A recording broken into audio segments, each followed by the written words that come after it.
Ассалаумағалейкум достар. Сәлем достар, сіздермен Қазақша Америка, жолдасым Серік, мен Жайсира. Бүгін сіздердің сұрақтарыңызға жауап беретін боламыз.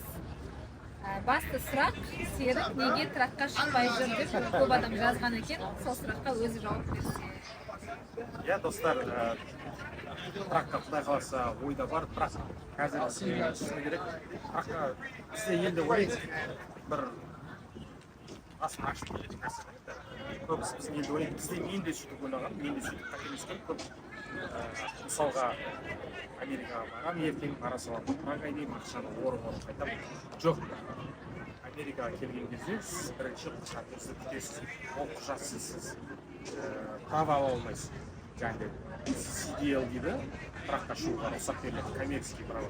Соны ала алмайсыз, сол құжатты күтесіз. Ол да бір определенный өзінің уақыты бар, 6 ай деген сияқты. Соны күту керек, сосын барып құжатыңыз келгеннен кейін барып оқисыз ол трактың оқуын, оның бағасы $3500 шамамен оқисыз, дизайн тапсырасыз, праваңызды аласыз, одан кейін барып сіз жұмыс табуыңыз керек. Сосын барып тракқа жұмыс істеп, үйренсеңіз болады. Қазірге қоя тұрайын деп шештім, себебі трактың бағасы өте қазір төмен түсіп тұр қазір. Өте адам көп, өте тракқа кетіп жатқан. Сондықтан бағасы төлем жағы өте сәл аз болып тұр. Ол төлемді қазір сосы үйден кіріп, үйден шығыпты, бала шағаның жанында отырыпты, жері кезіп, ел кезіп, бала шағаны тастап бармай қояды деп шештім. Әзірге енді болашақта тарифтер көтеріліп жатса, міндетті түрде құдай қаласа оқып тракқа бел буамыз, баруға болады. Енді көп адамдар сұрақ қойыпты, қандай жұмыс жасайсыздар, әйел адамдарға, пенсионер әйел кісілер келсе, пенсионер еркектер келсе, жұмыс табылады ма деген сияқты. Жұмыс мен өзім қазір таксида, Uber'дамыз. Жақта Uber, Lyft деген екі такси қосымша бар. Біздегі Қазақстандағы Яндекс сияқты, InDriver сияқты екеу бір-біріне бәсеке. Соның Uber, Lyft'інде екеуінде де істей береміз. Сол жұмысым сол. Адам тасимыз, жүк аламыз. Біздікінен сәл басқаша енді. Жалпы адам тасу екеуі де бірдей ғой, бірақ жұмысы сәл басқаша істейді. Яқта қосымшада мысалға телефоныңызға заказ келеді, клиенттің заказсыз қабылдасаңыз, адамның адресі тұрады. Адрес ол жағында бірдей, әрине Қазақстанда. Адамды алып апарып тастағаннан кейін, сіз апарып тастадым дегенді басқаннан кейін, оның карточкасынан сразу ақшаны суырып алады. Мұрада қолма-қол ақша деген мүлде жоқ.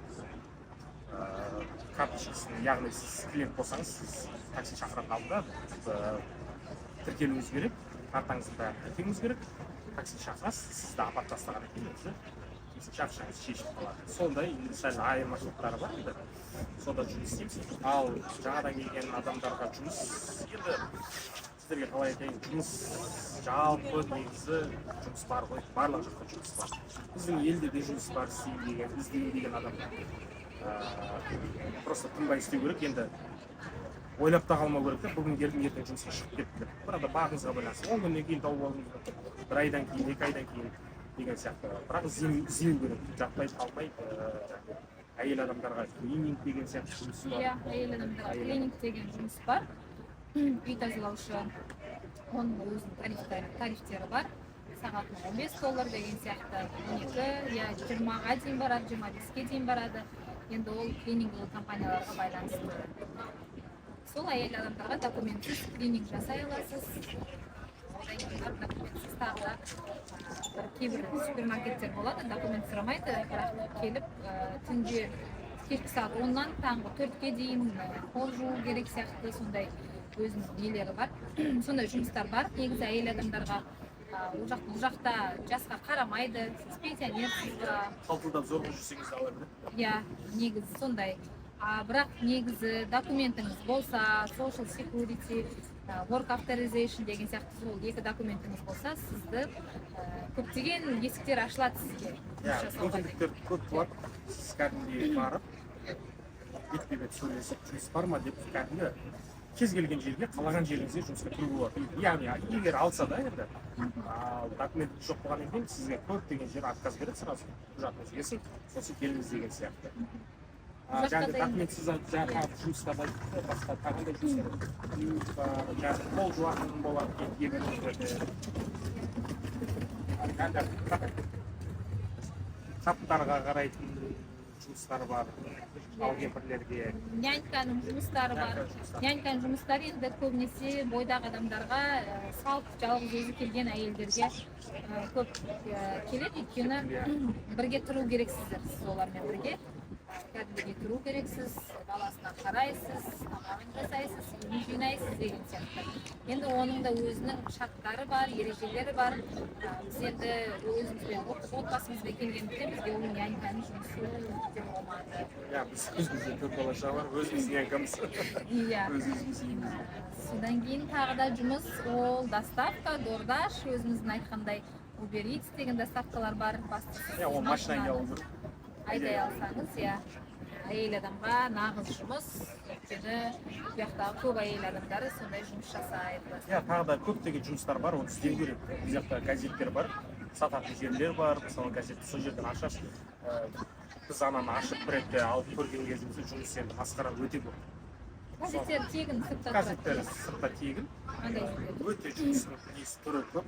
Біз ойлағанбыз, ондай жұмыс көп емес, аз деп ойлағанбыз. Бірақ іздеген адамға жұмыс бар екен. Табу керек, тауып алғаннан кейін сізде ісіңіз өрге дөңгелеп, жайлап дұрыстала берген жағдайыңыз. Тағы да бір жұмысты айта кетейін. Осы жақында емес, кеше ғана бір таныс келіншек келді Америкаға. Ол кісі Қазақстанда жүріп, менен қандай жұмыстар бар деп, чаттан қандай жұмыстар шығады, сол жұмыстардың барлығын сол кісіге жіберіп жүрдім. Содан кейін ол кісі Майамиден отельдің жұмысын тауып, біратала бірден Майамиге ұшып кетті, кешеден бастап жұмыс жасап жатыр. Сондай отельный жұмыстар да бар. Сояқта тұрасыз, тамағы сояқта жататын жүрсіз. Сіз прям сояқта отельдің ішіне шықпайсыз, ештеңеге жұмыстап етпейсіз, бөлмелер тап-таза, сояқта 6 ай өмір сүресіз қайтасыз. Ондай да жұмыстар бар. Енді іздеу керек, іздеу керек. Сол жұмыс жайлы. Келесі сұрағымыз, намаз оқуға болады ма, намазға кедергі жоқ па, мешіттер бар ма, халал магазиндер бар ма? Сразу ма, неше түрлі? Намазға деп, бұл жақта намазға еш кедергі жоқ. Мұсылман өте көп сияқтыды, аралар да бар, ақтар да бар, Өзбекстан, Қазақстан, Қазақстан, Пакистан бар, Үндістан бар, мұсылман елдер өте көп, Иран, Ирак, мешіт де өте көп енді. 10 метр сайын емес әрине, бірақ өзі белгілі жерлерде мешіт баршылық. Мен өзім білетін 5-6 мешітті білемін. Постоянно жолда жүрген. Мешітте ешқандай не жоқ, қысым жоқ, мешіттер ашық, күндізгі намазы жоқ. Мешіттер енді біздің Қазақстандағыдай үлкен, мешіт емес.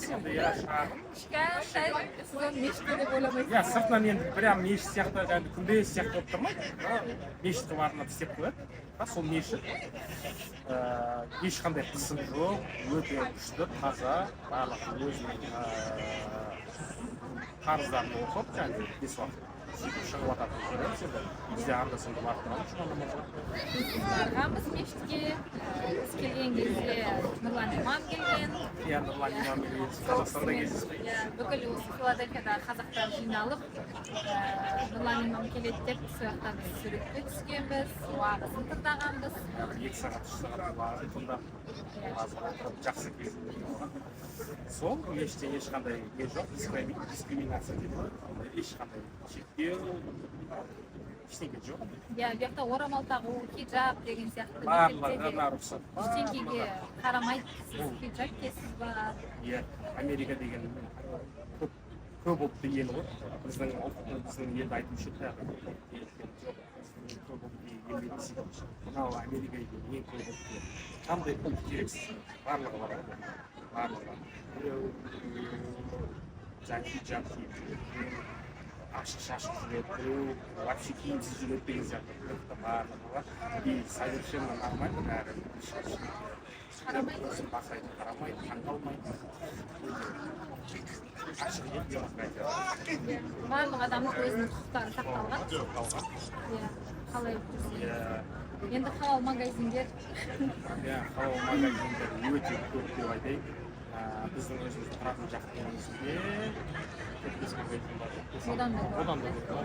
Біз солардан постоянно алып солардан жасаймыз. Енді етімізді аламыз. етімізді аламыз, бізде май дейді, шит май дейді, үш деген сияқты сол жақтан аламыз. Қажет ететін халал магазин. Қалған продуктылармен басқа жақтан ала береміз енді. Картошка, сәбіз деген сияқты. Оны американдық магазиндер. Иә, оны ала береміз. Иә, қазір халал магазиндердің өзбек ағайындардың ашқан магазиндері. Самса бар, әсіп бар. Прям елде жүргендей бәрі. Иә. Жақсы құрма да сатады ораза кезінде. Ет бар, сүйекті тегін береді, шекқарын бар. Барлығын алуға болады. Қойдың басын кездестірген жоқпын енді. Иә, қойдың басын ғана сатпайды ау, қалған нәрсенің бар. Енді келесі сұрағымызға жауап берейік. Шекарадан өтіп алдық. Біз сияқты шекарадан өткендер, Мексика арқылы өткендер. Шекарадан өтіп алдық, қандай статус боламыз? Кейсіміз болу керек па? Не болу керек? Иә, шекарадан өтіп алсаңыз, шекараға жақындаған кезде сізде кейс міндетті түрде емес, обязательно емес. Кейсті бізде сөйтіп қателескенбіз, бізде сөйтіп ойлағанбыз, ойбай шекараға барған кезде біз бір оқиға дайындап баруымыз керек екен, оқиғамызды жаңағы распечатанный түрде апаруымыз керек екен деген сияқты сөйтіп ойлап барған. Бірақ біз оны жасаған жоқпыз, сонда да барсақ орада ешқандай сізден кейс оқиға сұрамайды екен. Ол кейін сіз елге кіріп алғаннан кейін сот болады, біріншісінде тыңдау пәлен жылдан кейін сол кезде ғана барып сіз соны барып көрсетесіз, таныстырасыз, не болды, не үшін келдің деген сияқты оқиғаларды. Ал сұрақ? Иә, кейс. Статус қандай? Статус, шекарадан бір жігіт сұрапты, шекарадан кіріп алса қандай статус, қандай форма береді деп. Оны офицер шешеді, қандай екі статус бар, 94, 220 деген. 94 сәл жеңілірек, жақсы да соны алуға тырысады. Мысалы біз 94 алдық. 94 деген сөз ол жаңағы бір штатқа көшіп қонып жүре бересіз, бірақ сіз қай штатқа кеткеніңіз туралы ақпарат беріп отыруыңыз керек. Сіз іздеп қоймайды деп таппай қалмайды. Ал 220 деген сөз сіз бір жерге баратын жеріңізді көрсетесіз, определен бір штатты көрсетесіз, и сол штаттан ары бері шықпауыңыз керек сұрады. Ісіңіз процесіңіз біткенше сол штатта болуыңыз керек. Сондай бұл менің бар білетінімді ғана айтып жатыр. Айырмашылықтары көп енді, бірақ 94 алған жағдай жақсы. Оны офицер шешеді. 220 ма 94 деген сияқты. Бұл жайлы енді бізде видео болған, негізі Мексикамен өткен кезде. Қалай өтті, қандай кейс алдық, қандай статуста өткеніміз барлық жайлы. Соны қайттан қарап шықсаңыздар болады. Тағы да айта кететінім, көп адамдар жазады. Мысалы, мектеп жайлы біз видео түсіргенбіз, видео шығарғанбыз, бірақ бір кісі жазыпты, біздің мектепте біз келдік, ертесіне уже мектепке кіріп кеттік, бірақ күнде мектепке қабылдады деп. Иә, ондай жағдайлар да бар. Біздің айтып жатқанымыз ол біздің басымыздан өткен жағдай. Ол барлық адамда үйтіп қайталануы мүмкін емес. Шекарадан келгенде айтып отырсыз ба? Шекарадан болсын, мектепке берген кезде де мысалы біз 2 ай жүріп қалдық қой мектеп процесімен. Пока документімізді жоғалтты дедік, үйтті дедік, бүйтті деп әйтеуір әрең дегенде бізді мектепке алды ғой балаларымыз. Мектепке кіргізу бәрі бірдей ғой жобасы да. Бірақ ана шекарадан келген бізде көп сұрайды да бауырлар. Қалай келеміз, қалай не қыламыз, қалай. Мен айтамын, бауыры біз кіргелі бері бірнеше уақыт өтті. Бірақ күн сайын, ай сайын заң өзгеріп жатыр. Бір шекараны жауып жатыр, бір шекараны ашып дейді. Ол туралы ақпарат жоқ. Біз осы елге кіріп алдық. Біз одан кейін уже ояқта не болып жатыр екен деп қарамаймыз. Осы сияқты тұңғиық несіне түсіп кеттік біз. Жұмыс істеу керек, бала шағам бағу керек. Өздеріңіз білесіздей 4 бала шағамыз бар. Түсін күтіп отырып дегендей, сол сияқты күйбелең тіршілік bu yoqda da егер нақтырақ білгілеріңіз келіп жатса, чаттар көп, телеграм чаттар қалай келіп жатқан, кім жақын арада жолға шығатын, жол қалай, қай жақпен бару керек, қай елден кейін қай ел маршрут жалпы. Сондай ақпараттар сол телеграмда бар, сол жақта көрсеңіздер болады. Ал мен қазір әлем түгенде өзінің айтқан жолымды айтып берейін десем, сіздер дәл солай қайталап, ертең мені кінәлауыңыз.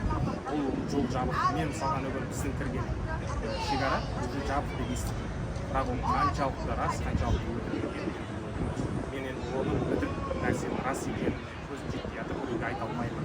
Мынаяқпен келіңіз, сіздер де дұрыс түсініңіздер, мен информацияны, ақпаратты неғып қалу үшін емес, сіздерді просто адастырып қоймайын деген мен айтқым келмейді сіздерге.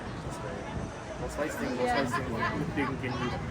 Өздеріңіз қараңыздар, свежий жаңалықтарды біліңіздер, кім қандай жолмен шығып жатыр. Жақын арада осы 1-2 күн болған, 1 апта болған кірген, солардың жолын қайталасаңыздар болады.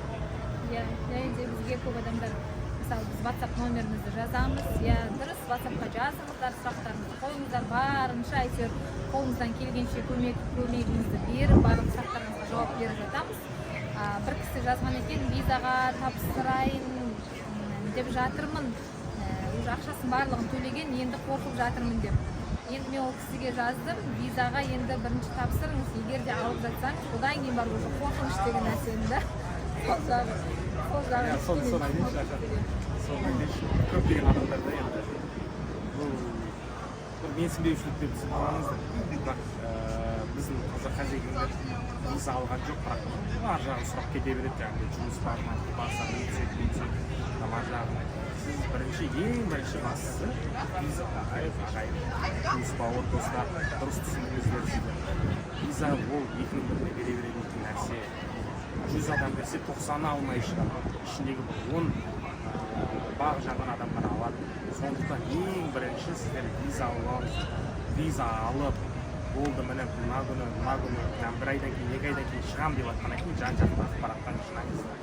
Бізге шығасыз, байланысқа мен виза алып едім, шығайын деп жатыр, қалай, қандай жолмен барған дұрыс, самолетпен, қандай авиакомпаниядан алып, қашан алған дұрыс билет, бағасы шамамен қанша болу керек деген сияқты. Сондай келгеннен кейін естігіңіз деген сияқты. Сол кезде сұрасаңдар, көптеген адамдар виза алмай жатыр. Ары қарай енді өз мынандай қарбалас өмірде осылай сұрақ қойып жатады, әлі визасы да жоқ. Оларға бір жауап бермесең тағы бір көбірек болған болады. Сондықтан достар дұрыс түсініңіздер деп ойлаймыз. Содан кейін ол виза деген сізді осы елге сразу өткізеді деген нәрсе емес, ол сізді осы елдің шекарасына дейін жеткізеді. Виза деген сіз мысалға қараңыз, сіз Америкаға келу үшін виза алып деп есептейді. Сіз мысалға Европа арқылы келдіңіз, или Катар, Турция арқылы келесіз, пересадкамен келесіз, прямой келіп жоқ бізде рейс. Яғни сіз сол Америкаға жеткенше, жаңағы пересадкамен жасайтын елдерде сізге бұл виза деген сояққа бара жатыр деген құжат, сояққа жетіп алуға дейінгі. Ал одан кейін сіз кіргеннен кейін аэропортта таможня контроль бар, паспортный контроль. Солар сіз тексереді. Не үшін келдің, қашан келгеніңіз көріп тұрмын енді. Не үшін келдің? Сол жағынан бізге жазсаңыздар болады. Паспортный контрольда не сұрайды, не керек деген сияқты. Не дайын болу керек, не құжат керек деген сияқты. Визамды алдым, жолға не алайын деген сияқты, сондай сұрақтармен жазыңыздар. Сол қазір офицер шешеді, сізді жіберетін, барлығы дұрыс болып тұрса, сіздің отельге бронь деген сияқты нәрселеріңіз, обратно билет деген сияқты нәрселеріңіз болып тұрса, оны сізді жеткізеді. Жақсы мәліметтер беріп бір сұрақ бар, енді сол сұраққа ғана жауап берсек, страховка жайлы. Жоқ, адамға. Қалай емделеді? Достар, бұл жақта барлық нәрсе ақылы, тегін, ештеңе жоқ. Бізде де қазір сондай таңғалатын несі бар. Біздің елде ақшаң бар болса, қалайды ақшаң бар болса. Бұл жақта да сондай. Сіз келгеннен кейін, жаңағы өкімет тарапынан көмек сұрасаңыз, сізге страховка предоставлять етеді тегін. Біз мысалы отбасымызға, өзіміздің алдауымызға тегін страховка алдық. Бізге құдай бет аулақ, бір ауырған жағдайда сырқаттансақ, соға барамыз, бізді тегін қарайды. Ал егер страховкасыз рисковать етіп, тәуекелге бел болып жүре беретін болсаңыз, бірдеңе оқыс жағдай болып қалатын болса, орада скорый шақырудың өзі $600. Сосын ары қарай сізді аппарат, диагноз қойды, ол бірдеңе, оны емдейді, ол ақша, сонымен сізге $5-6 шығып кетеді. Ал енді тістеріңіз, басқа бір хирургический часть болсын, рентген дейді, және травма болса, травматолог, ол ақшалар өте бар. Сондықтан страховка алу керек. Страховка бағаларын мен сіздерге нақты айта алмаймын қазір. сол страховканың бағасын сіздерге айта алмаймын, себебі біз өзіміз тегін аламыз. Шамамен $200, $500 білмедім. иә біз енді ол жағын білмейміз. Біз балаларға мектепте қайта-қайта вакцинаға клиникаға жіберіп жатады, оның барлығы тегін. Жыл сайын сіздерін емдетіп тұру керек деп тоже СМС хаттар жіберіп жатады, ол жағы да тегін. Егер ауырып қалып скорый шақыратын болсақ та ол жағы да барлығы тегін болып қойған, өйткені оның барлығын страховой компаниядан ұстайды. Ол страховой компания бізге тегін берілген, өйткені біз шекараны асып өттік, 94 форманы алды. Ол жақтан біз көмек ретінде көмек сұрағандай болып келдік қой енді. Сол жағынан бізге үкімет тарапынан осындай балаларымыз медстрахование тегін барлық жағынан біз емделіп, қаралып, солай жасай аламыз. Тағы да сұрақтарыңыз болса комментарияға жазыңыздар, лайктарыңызды басыңыздар, подписка жасаңыздар. Мың подписчик болдық, сіздердің арқаларыңызда. Бізде жазмағандарыңыз болса жазылыңыздар, бізді қолдаңыздар. Тағы да әлі көптеген ақпараттар беруге тырысамыз, барлық қолдан келгенше. Сіздер де мүмкін бәлкім армандап жүрген шығарсыздар, сіздерге де жолдарыңыз болсын. Сәттілік, виза алғандарыңызды алыңыздар, армандарыңызға жете беріңіздер деп тілегіміз келеді. иә, бір кісі жазды да, барған дұрыс па, бармаған дұрыс па деген сияқты. Бір рет көру не болады енді. Бір рет көру керек. Бір рет көру керек. Көріңіз. Қалап қойсаңыз, кететін жоқ ұнамай жатса, кету ешқашан кеш емес. Билет аласыздар, қары кері кетесіз, бірақ көруге тұрарлық ет. Сол саламат болыңыздар, аман болыңыздар. Қазақстанға бай-бай сәлем. Жақсы сау болыңыздар, сұрақтарыңыз